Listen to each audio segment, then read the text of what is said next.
The bad news continues to roll in, both for Donald Trump and for some corporations that are kind of carrying his water and doing what he asked them to do. And it has to do in part with Trump's tariffs, which are wreaking real havoc on the economy and on some major corporations like you're seeing there, Target, we're gonna be talking about in this segment.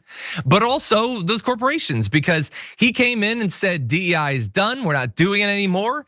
And Target seems to have agreed with that, and that is not really helping them out over the past few months. And so let's do a little update. We check in every once in a while.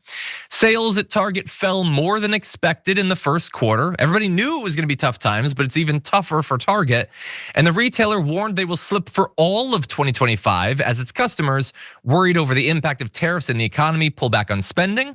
But Target also said that customer boycotts have done some damage during the latest quarter. So they've cut their annual sales projections as of earlier this week. The company now expects a low single-digit decline for 2025 after projecting a 1% increase for sales in March. Comparable store sales, those from established stores and online channels, fell nearly 4%. That includes a nearly 6% drop in store sales and a nearly 5% increase in online sales. That reverses a comparable store sales increase of 1.5% in the previous quarter.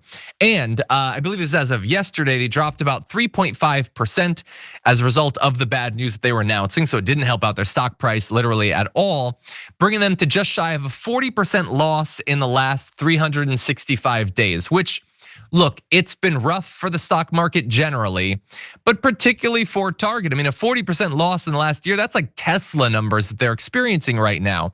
And some of it's gonna be, people not wanting to go to retail stores necessarily as much, people worried about the economy. There's some meta stuff, and certainly Donald Trump's tariffs have not been helping people.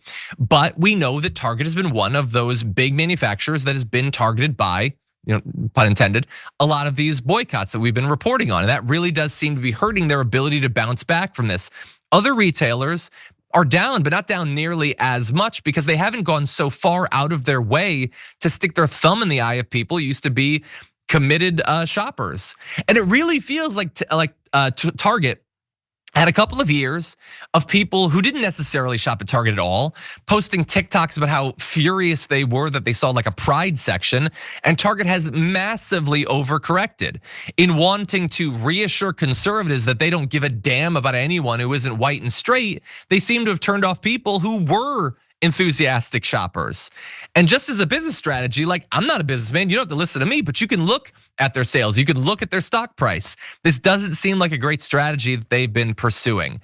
And at least for now, the boycotts are not going away, and why would they? Target hasn't changed. We previously talked about the Reverend Jamal Bryant, who had initially a 40-day boycott. He's called for it to be extended and has just announced a protest to bring attention to particularly the black customers of Target who've been boycotting the company.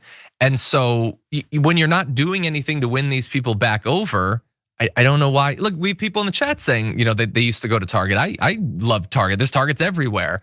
And it's not the only, I don't want to just focus on Target. Walmart has been facing a lot of these boycotts as well. Other corporations have too, but Target seems to be having just about the toughest job of digging out of the hole that they're in. And so let's jump into a little bit of their actual response. We'll close out with this.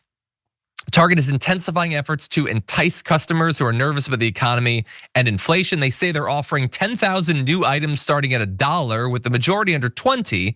Target has reduced the number of its store label products sourced from China to 30% now from 60% in 2017. The company's on its way to reducing that number to 25% by the end of next year. And they're shifting sourcing to Guatemala and Honduras and looking to source in the US as well. So that part is speculative. That was supposedly going to be the results of all these tariffs. That hasn't actually been the result. Moving away from China, but still a lot of these products are being produced in other corporations. So that might help with some people who are just worried about prices. But for those who have an actual problem with what they see as Target turning their backs on the LGBTQ community, turning on black-owned businesses, both things that Target has moved away from, they have so far done literally nothing to reassure those customers. And maybe it'll take a couple more quarters of these negative numbers for them to finally get the message.